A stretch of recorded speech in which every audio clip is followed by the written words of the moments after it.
berbicara seluas-luasnya dengan kesempatan yang sebesar-besarnya sehingga kayak bisa dapat menjadi agents of change Kak. Seperti itu. Jadi untuk pressure sendiri kayak merasa bahwa nggak ada kok, biasa aja gitu kan ya. Santai-santai aja karena kayak berusaha untuk menjadi diri sendiri. Bukan hanya nanti ketika mendapat gelar baru kita berusaha untuk mencoba membantu orang lain. Tapi sebelum mendapat gelar pun kita harus. Apa yang sebelum kayak mendapatkan gelar itu apa sih yang sudah kayak lakukan gitu? Sebelum kan pasti sebelum menyandang gitu ya selempang ini pasti ada hal-hal yang kemudian pasti biasanya dewan juri nanya kan apa yang sudah dilakukan terkait dengan hal-hal yang misalnya dekat dengan kegiatan sosial atau digital misalnya yang kadang kan selalu pantengin IG-nya Kay itu ya. Thank you. Jadi apa sih yang Kay sudah lakukan dan kemudian itu Kay merasa bahwa ini adalah sebuah kebermanfaatan, kayaknya bisa bermanfaat nih buat orang lain. Ada istilah dalam sosial media, media digital yang kita ngomongin tentang peran pemuda di era digital. Saya mau masuk, Kadila mau masuk ke situ kok. Ya silakan, udah masuk. Gimana? Berhubungan dengan topik yang akan kita bahas, kayak memang sangat giat dalam menggunakan media digital. Salah satu buku yang sebenarnya kayak sangat favoritkan dari dulu. Dan bukunya ternyata surprisingly ada di sini. Itu bukunya dari How to Influence People dari Dale Carnegie. Tapi waktu itu kayak bacanya In the Digital Age. Jadi highlights-nya itu tentang bagaimana cara kita berkomunikasi di media digital dengan baik dan bagaimana media digital itu dapat bermanfaat justru. Bukan menjadi pisau bermata dua karena kebanyakan orang salah mempergunakan media digital sebagai wadah curhat sehingga bisa terjadi hal-hal yang tidak diinginkan gitu. Itu salah satu contoh yang ada di buku itu. Mulai dari situ kayak coba mempraktekkan apa yang ada di buku itu kan untuk memberikan influence, how to influence people. Tapi masih dalam ranah kecil waktu itu. Tapi seiring berjalannya waktu, ternyata kayak merasa ada manfaatnya juga dari media digital ini selain wadah eksistensi. Semua orang pengen eksis dong, ada di sini pakai ini dan sebagainya. Tapi hampir semua orang. Hampir semua orang. Hampir ya Kay. Hampir ya, nggak bisa dipungkiri. Kemudian kalau Kay justru berpikir bukan hanya wadah eksistensi ya, tapi sebagai wadah edukasi juga. Eksis dengan mengedukasi. Gitu. Itu paling penting. Kak Dila salah satu contohnya. Eksis dengan mengedukasi. Iya kan? Amin. Kita ambil contoh-contohnya yang real-real aja. Begitu. Jadi ini yang harus pemuda-pemuda lihat bahwa ternyata ada sisi-sisi yang dari media digital itu yang justru bermanfaat positif. Sekarang kan tadi terkait dengan yang kayak sampaikan kalau ternyata juga anak muda sekarang ini tuh teman-teman kita gitu ya, kita nggak beda jauh awet muda. Jadi kalau ditanya ke beberapa, jadi Kadila tuh bikin semacam riset kecil-kecilan. Kadila nanya ke teman-teman bahwasannya apa sih pentingnya media sosial buat kalian gitu. Menarik. Jadi apakah tadi terkait dengan eksistensi ada hal-hal yang misalnya ada nih saya jualan atau misalnya itu lebih ke bisnis jatuhnya ke entrepreneur. Dan kemudian yang lain Kadila nanya mereka bilang kalau sebagai tempat buat happy aja karena mereka merasa bahwa media sosial itu cukup membuat mereka merasa ada value, kebahagiaan, ada value, bayangkan ada value. Berarti jadi nilai diukur dari sosial media. Iya. Wow. bagaimana pendapatmu kayak tentang hal itu? Ini benar. Ini yang memang terjadi di kalangan muda-mudi yang ada sekarang. Ya, nggak bisa menafikan ya. Iya. Memang sudah seperti itu rasa-rasanya ya. Iya, dan kenyataannya justru muda-mudi yang ada sekarang mencoba untuk mencari happy hormones, endorphin, serotonin, dan ada juga oksitoksin. Jadi hormon-hormon kebahagiaan ya Kak Dila ya kalau nggak salah. Dengan cara-cara untuk mengupload sesuatu dan mendapatkan kebahagiaan dari jumlah likes dan komen. Nah, yes. Terus? Ini dapat menjadi pisau bermata dua justru. Iya. Karena kalau misalnya tidak ada sesuai jumlah likes yang diinginkan, takutnya mereka justru akan kebalikannya, mau cari bahagia justru malah sedih gitu. Iya. Karena nilainya diukur kalau yang like dikit berarti yang orang yang suka ke K dikit dong. Iya, gitu. iya. Iya kan? Kalau like-nya banyak berarti itu adalah sebuah ukuran bahwa suka dan tidak sukanya seseorang itu hanya atas dasar mereka nge-like atau mereka menonton gitu. Benar. Ya. Padahal sebenarnya ketika kita mengukur sesuatu hal dari sisi yang seperti itu, belum tentu kayak contoh misalnya Kadila tuh kalau melihat sebuah postingan belum tentu Kadila like, tapi Kadila suka gitu. Ada beberapa yang di like dong dari Iya. Jadi ada beberapa yang kemudian yang memang Kadila like, ada yang memang Kadila suka tapi nggak Kadila like. Jadi biasanya tuh kayak ke skip kan, tidak semestinya. Dan ternyata Kadila lupa artikelnya itu. Jadi ternyata orang yang kemudian mengukur sebuah nilai dirinya dengan sebuah like atau komen ataupun apapun itu view-nya di media sosial, itu ternyata kalau kata anak-anak sekarang tuh kesehatan mentalnya tuh kurang oke gitu. Jadi terganggu ya. Terganggu gitu. Ini dampak yang serius Justru kan itu menjadi dampak yang serius ya Kay ya. Mungkin teman-teman penonton di sini bisa setelah ini bisa searching di YouTube.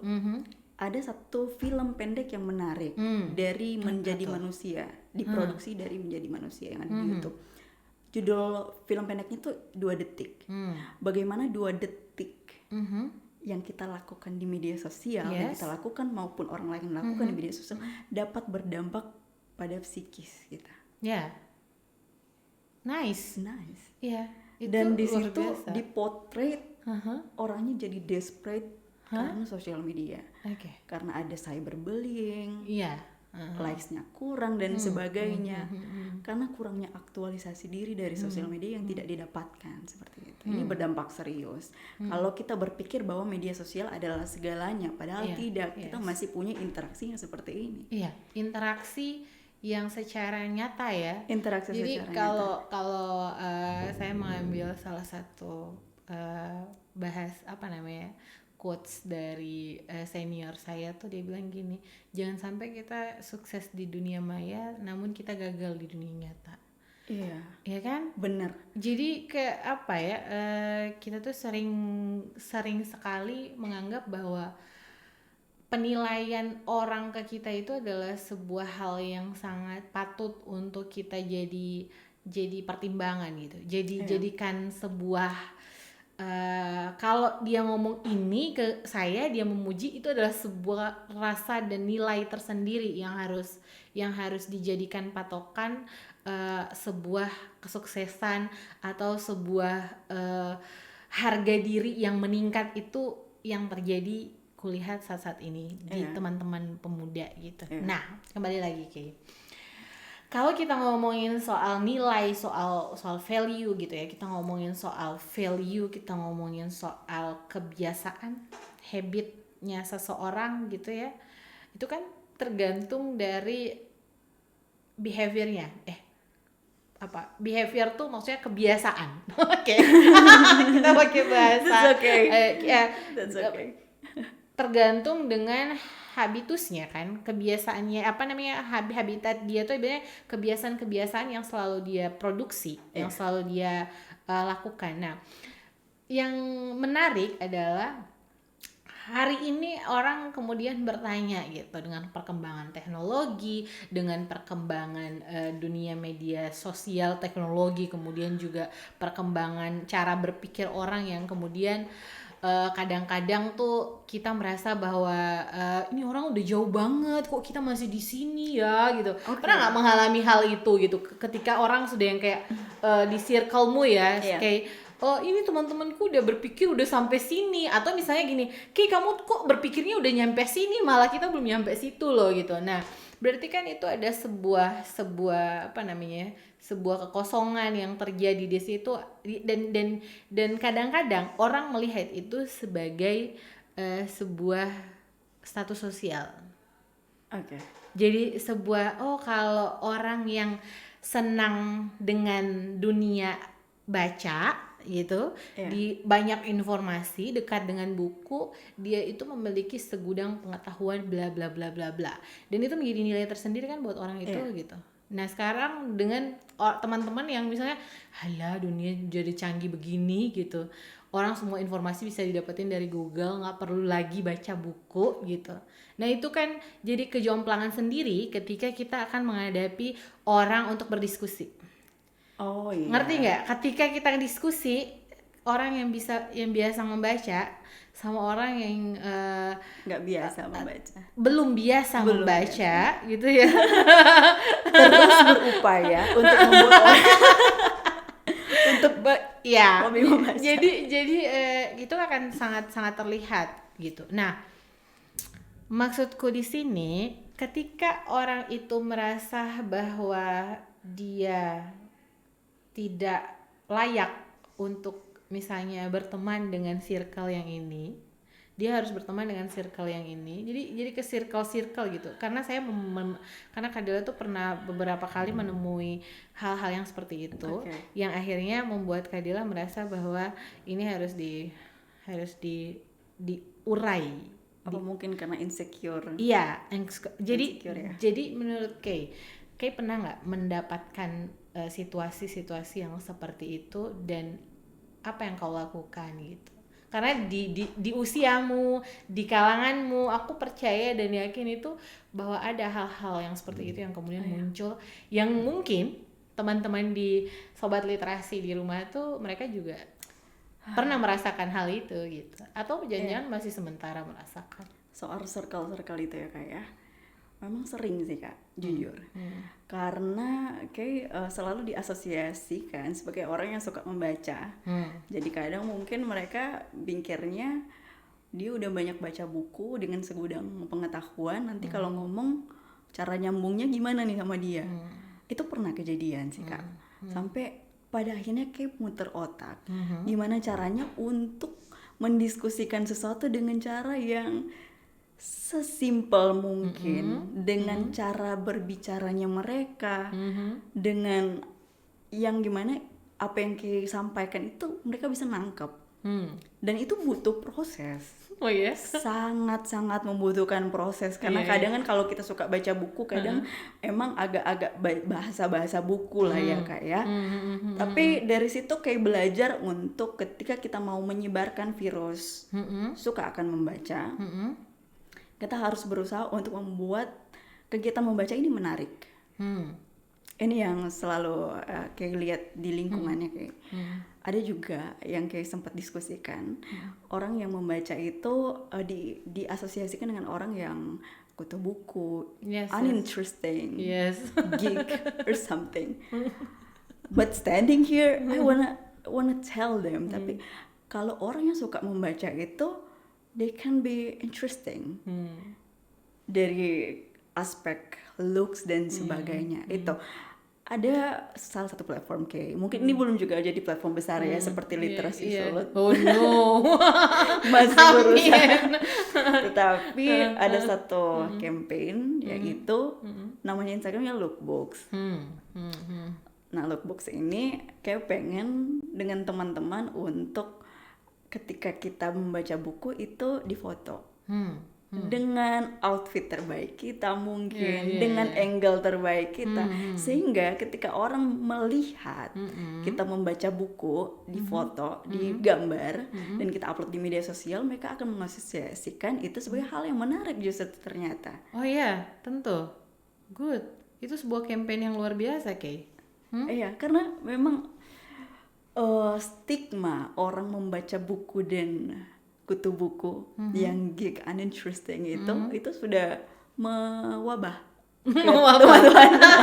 Masih ya? Masih jadi ya? kadang kalau baca buku dong nggak mau jadi kutu buku, nanti nggak asik, nggak gaul. Gitu. Yeah, that's it. Oh my god. Yeah. Makanya kita harus mengasosiasikan membaca buku ini sebagai sesuatu hal yang keren. Sesuatu hal yang keren. Oke. Baik, kalau kita ngomongin baca buku itu keren, baca buku itu menyehatkan, ya. Yang saya ngambil nilai-nilai yang Kay sampaikan tadi. Baca buku itu menyehatkan, baca buku itu menyenangkan, baca buku itu sesuatu yang harusnya menjadi sebuah kebiasaan. Iya. Gitu ya. Iya. Berarti kan itu semua kalau aku itu kan pasti dekatnya dengan bahasa-bahasa literasi gitu ya. Apa pentingnya literasi buat Kay? Karena kita ngomongin literasi kan tidak hanya baca tulis ya. Kita bahas literasi pasti itu sudah cukup luas. Iya. Bagaimana kemudian literasi itu adalah sebuah langkah untuk menjadikan kita lebih sejahtera harusnya. Harapannya gitu ya.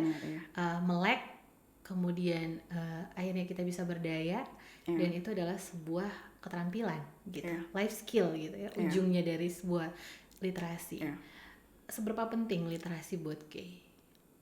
Berbicara tentang seberapa penting, Kay mau share sedikit tentang cerita Kay secara personal. Oke. Mari kita menyimak. Jadi memang salah satu tokoh sosok yang sangat berperan dalam kehidupan Kay, sehingga Kay bisa menjadi seperti sekarang ini, itu adalah sosok ayah. Ayah yang waktu itu sangat-sangat luar biasa. Sejak kecil itu bahkan hampir-hampir jarang dibeliin mainan. Tapi kalau diajak ke toko buku jangan ditanya. Itu udah jadi kebiasaan, rutinitas yang itu yang tadi Kak bilang, kebiasaan membentuk karakter kita dan membentuk siapa kita dan membentuk masa depan kita. Betul. Dan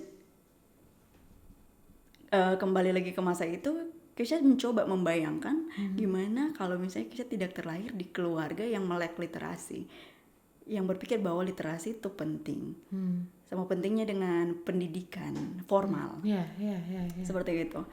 Dan pada akhirnya itulah yang membuat Kesha suka berbicara tentang seberapa pentingnya literasi ini untuk kita sadari sebagai kaula muda. Mungkin mereka tidak dilahirkan oleh keluarga yang melek literasi, tetapi kita bisa berbicara seperti ini, bisa podcast, kita bisa ada diskusi, dan kita coba membuat bagaimana literasi itu semenarik mungkin, semenyenangkan gitu ya, mungkin. Sehingga mereka akan berpikir, oke, literasi itu ternyata sangat-sangat penting. Sebagaimana tolak ukur kesuksesan itu salah satunya juga ketika dia melek literasi. Karena literasi juga salah satunya adalah kemampuan untuk beradaptasi. Kemudian juga yang pasti literasi itu kalau menurut Kamus KBBI ini pakarnya ya guys. Enggak, kalau literasi itu ujung-ujungnya itu adalah sebuah keterampilan, sebuah kecerdasan, keterampilan, life skill yang harusnya itu mampu mensejahterakan dia.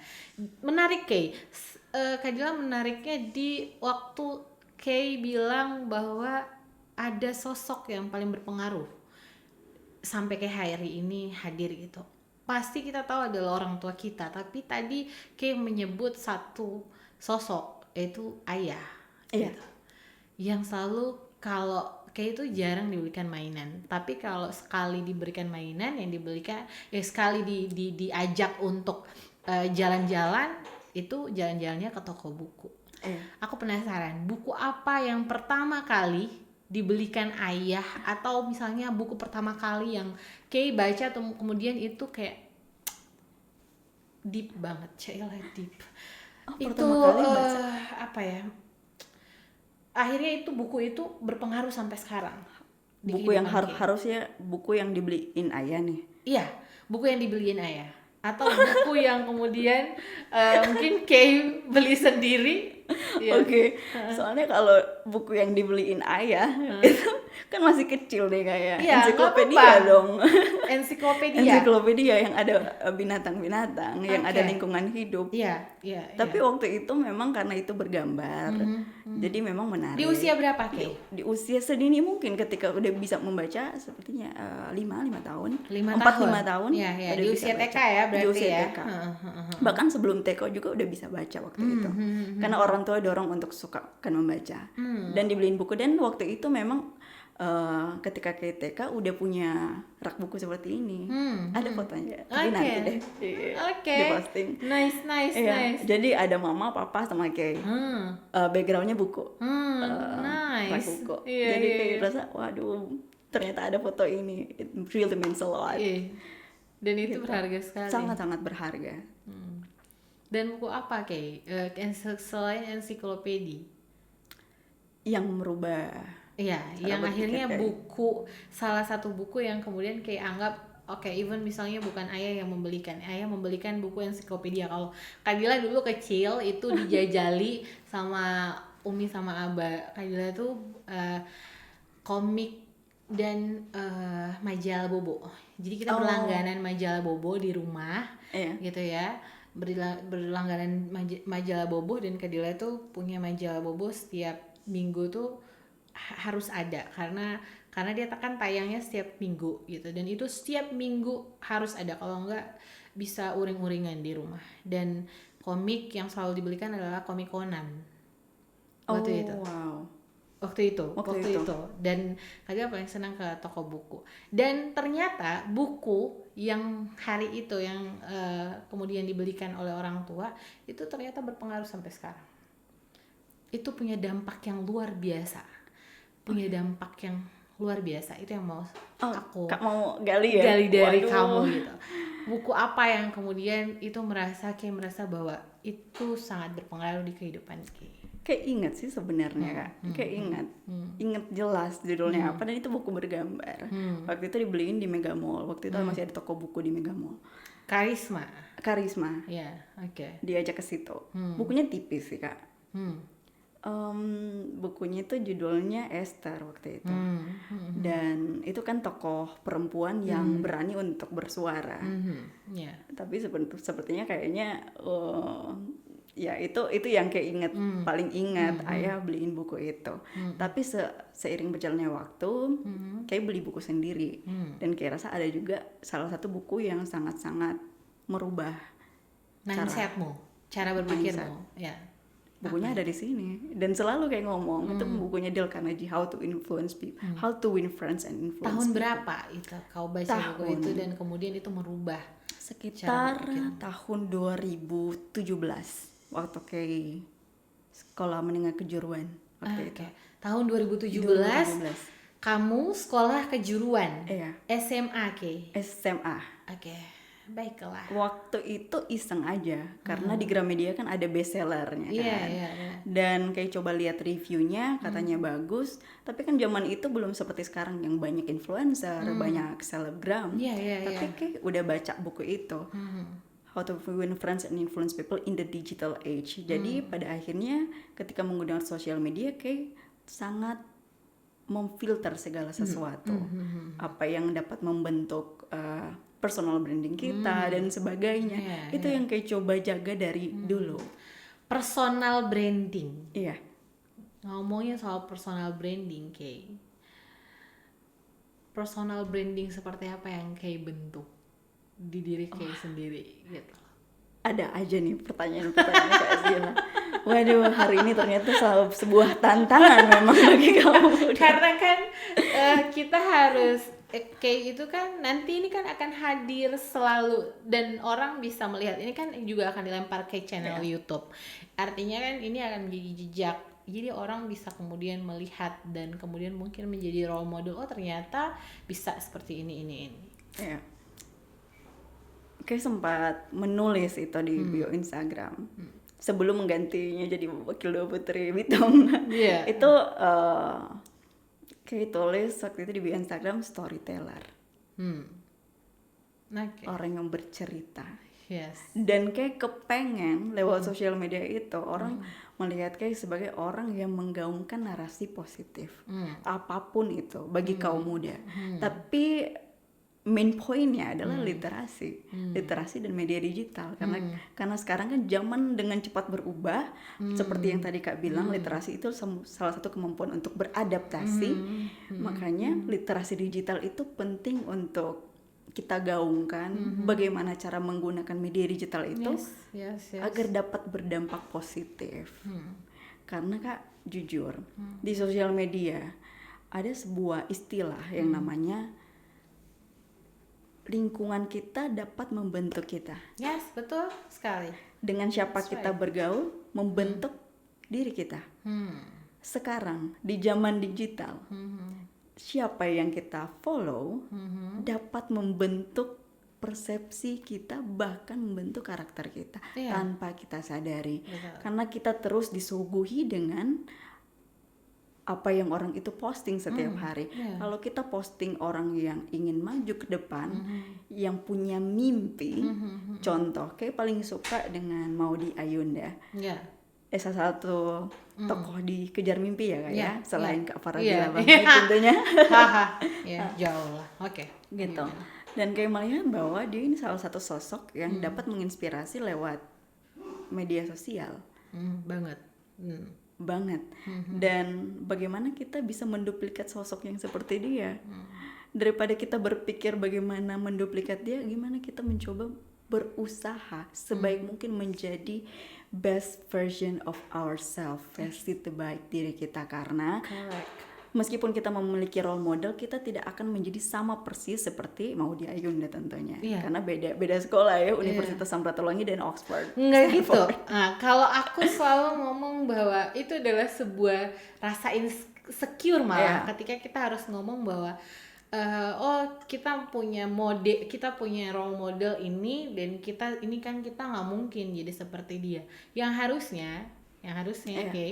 harusnya ditanamkan bahwa ketika dia bisa dengan privilege yang ada, aku pun itu bisa lebih dari itu dengan hal yang berbeda, dengan jalan yang berbeda tentunya, gitu, dengan kemampuan dan karakter kita yang berbeda-beda. Karena setiap orang tuh, aku selalu percaya bahwa setiap orang itu memiliki mimpi dan memiliki kemampuan dan kesempatan yang kemudian hadir di dia. Yang sama, bahkan lebih gitu loh. Bahkan lebih. Jadi kita tuh sebenarnya tidak bisa kemudian menjadi seorang yang pemuda gitu ya. Yang hari ini aku selalu melihat bahwa nggak mungkin aku bisa seperti dia karena dia begini. Ya harusnya itu dijadikan semangat yang lebih. Dan hari ini Kay sudah ada di hari ini gitu ya, itu sesuatu yang pertama kali ketemu Kay tahun 2000 berapa sih Kay? 2020 ya? Sebelum pandemi 2019 ya. 2019. Dan hari ini tuh beda. Beda karena dari mulai cara ngomong, kemudian juga bersikap. Duh kayak kenal banget gue. Enggak, artinya beberapa kali kayak dia menemui kayak itu sebuah kesempatan yang harusnya kayak nggak perlu ngomong seperti tadi, bahwasannya kayak beda. Iya kita tuh beda. Starting point-nya beda. Jadi yang harusnya hadir itu adalah semua orang memiliki kesempatan yang sama, dan semua orang bisa jadi yang paling terbaik dari dirinya. Luar biasa. Itu yang paling penting. Dan Kay berusaha untuk selalu setiap hari berevolusi. Itu dia. Karena evolusi seperti apa yang Kay lakukan setiap hari? Kebiasaan yang sering Kay lakukan. Kalau kata lagu kan ku bangun tidur ku terus mandi. Nah kalau kayak gimana? Bangun tidur maunya ngapain nih? Cek handphone. Apa yang Kay lakukan ketika bangun tidur? ketika bangun tidur, ini mungkin salah satu yang kita baca di buku atau di artikel, ketika kita bangun tidur itu adalah kita ada di sebuah gelombang otak yang dimana kita dapat memberikan masukan afirmasi positif. Dan itulah yang kayak coba lakukan dengan cara memberikan afirmasi positif ketika bangun di pagi hari. Karena kayak merasa bahwa itu sangat-sangat penting ketika kita ngomong ke diri kita, aku percaya kamu bisa, you can do it, you can win this day. Itu yang akan kita percaya, itu yang akan masuk ke dalam cara berpikir kita. Dan kayaknya itu sangat-sangat efektif juga sih. Betul. Dan itu berpengaruh sekali terhadap keseharian kita gitu. Jadi kalau kita bangun tidur aja mood kita udah swing, pasti ujung-ujungnya tuh keseharian itu tidak akan berjalan sesuai dengan yang seharusnya. Gitu.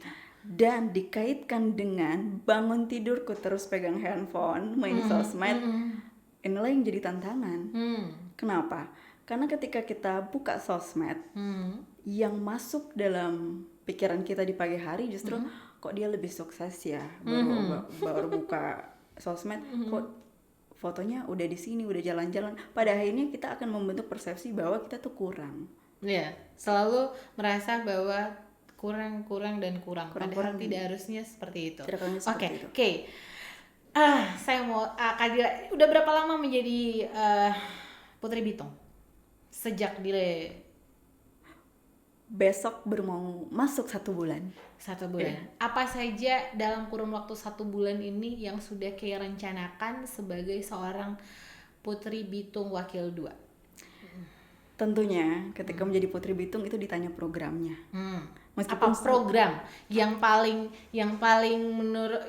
utama dari seorang program pribadi ya? Kayak sih sebenarnya berharap dengan platform ini, Keisha dapat membentuk spot membaca di tiap-tiap kelurahan, Kak. Kenapa spot membaca? Karena kayak merasa kalau kita datang sekali aja, ya apakah itu dapat membekas? Syukur-syukur aja. Kalau misalnya dengan kemampuan persuasi kita dapat membuat anak itu ternyata literasi itu dapat membuka cakrawala berpikir mereka dan menjadikan mereka sukses di masa yang akan datang. Tetapi kita menyediakan wadahnya aja. Sehingga nanti sebagai putra-putri Bitung tinggal kita kontrol. Kita datang ada programnya setiap bulan, program mengajar seperti itu. Tapi memang ketika untuk membelajar sesuatu, kita ambil contoh ya, kalau misalnya mau belajar alat musik aja, kita harus punya alat musiknya dulu di rumah. Sehingga ketika kita mau belajar, kita ada langsung disediakan itu. Bagaimana kita ingin membaca sedangkan bacaannya juga tidak tersedia kan. Ada salah satu daerah kelahiran Keisha di Pinangunian, di Bitung, itu memang untuk jaringan saja terbatas. Apalagi bahan bacaan.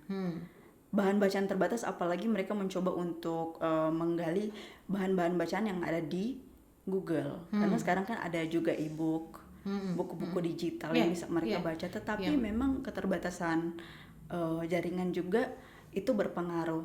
Tetapi bersyukurnya pemerintah di Kota Bitung itu menyediakan 1.001 spot wifi. Nah itu yang keren. Jadi harusnya itu menjadi sesuatu yang kesempatan atau sebuah kayak sebuah momentum yang harus teman-teman manfaatkan. Terakhir singkat, apa yang akan Kay sampaikan untuk Kay 5 tahun mendatang? Kamu mau menyampaikan apa ke Kay yang 5 tahun mendatang? Menyampaikan kepada Kay 5 tahun mendatang. Oke. 3 kata, 2 ke 4 kata, silakan. Dikit banget sih.